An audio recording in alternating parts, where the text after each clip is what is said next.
The Lobos had a down year last year before ending the season on a positive note, winning back-to-back games and hope to use that momentum going into the 2021 season. They had former walk-on step up and brought in a new head coach during a hectic time period with the events of 2020.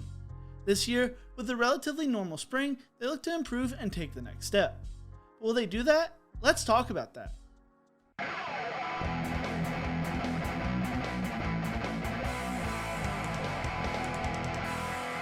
We are now almost done with the month of July, meaning we are now in Prime Preview Magazine season as the college football season quickly approaches.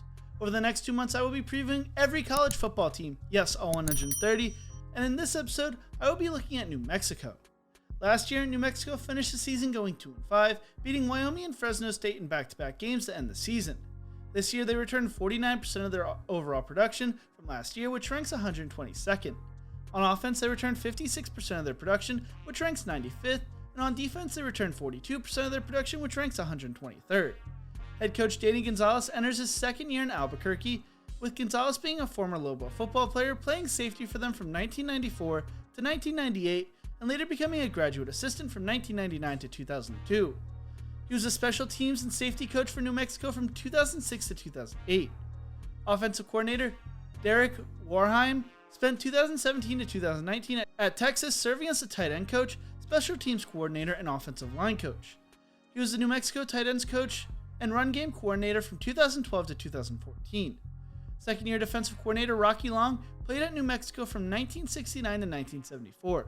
He was the Lobos head coach from 1998 to 2008, putting together a 65-69 record and taking them to 5 bowl games. He also served as the head coach at San Diego State from 2011 to 2019. He finished with 81 wins, which is second all-time for San Diego State. On offense, New Mexico returned 7 starters.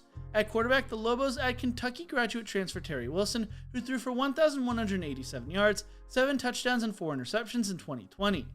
While at Kentucky, he put together a 17-8 record as a starter.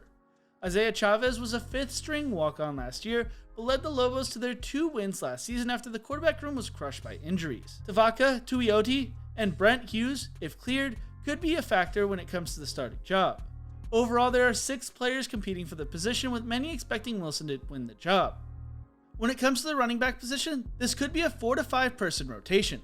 Former walk-on Bobby Cole rushed for over 100 yards twice last year and finished the season rushing for a team-high 548 yards and 6 touchdowns, averaging 5.6 yards per carry.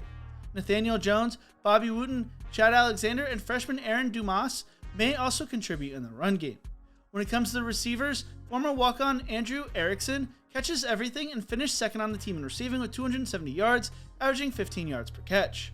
Manny Logan Greed led the team in receiving last year with 277 yards and averaged 9.2 yards per catch. They lose Jordan Kress, tight end Marcus Williams, and Cedric Patterson, but will have talented tight ends in Kyle Jarvis and Connor Kinslow. They will have 2 6'5" wide receivers in Elijah Queen and Jace Taylor, who could make an impact this season. They had 4 freshmen and Missouri transfer CJ Boone. On the offensive line, New Mexico returns 4 starters and 6 offensive linemen with experience. 9 of their top 10 are back, and they also add some good young talent. Gonzalez is high on freshman Leki Asunuga and Jamarquise Bailey. They had Missouri transfer Jack Buford, and 4-year starting center Kyle Stapley returns. On the defense, they will be running a 3-3-5 scheme and return 7 starters from last year. On the defensive line, Joey Noble led the unit in tackles with 40 along with 4 sacks and 5 tackles for a loss. He added 10 pounds to his frame this past offseason. Nose tackle Ben Gonzalo missed the first 4 games of last year, but returns along with left end Jake Saltonstall. 7 of the top 8 defensive linemen returned this year. At linebacker, they had 7 freshmen in the unit last year. Rico Hanna and Devin Sanders will bolster the outside and hope to provide more of a pass rush this season. They'll also be nurturing some young players on the inside, which may be a factor when it comes to how good the unit is this year.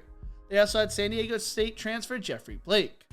In the secondary, Jarek Reed was first team Mountain West last year after a standout year with 3 pass breakups, 4 interceptions, and finishing 4th on the team in tackles.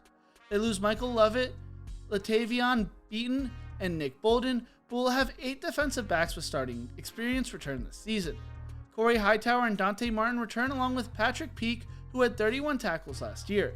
Tavion Combs may be as good as anyone has ever been as a Lobo back, besides Brian Urlacher. Last year, they gave up over 340 passing yards, 4 times and will look to improve that this season. The Lobos were either tied or led in the second half of every game in 2020, and if they are able to figure out a reliable quarterback and pass rush, they could contend for a bowl game this year. According to Phil Steele, they play the 109th toughest schedule this year. Athlon projects them to go 5-7 and 2-6 in conference, while ESPN projects them to win between 5.2 and 6.9 games this year. I tend to agree with Athlon projecting them to go 5-7 and 2-6 in conference play this year. I think they beat Houston Baptist and New Mexico State before losing at Texas A&M and rebounding with a win at UTEP. Going into their bye, I think they go on a 4-game losing streak, losing to Air Force, at San Diego State, who is off their bye, Colorado State, and at Wyoming. After their bye, I think they split their final 4 games, beating UNLV, losing at Fresno State and at Boise State, and finishing the year with a win over Utah State. If things go the way they're expected to, the Lobos are 1 upset away from a bowl game.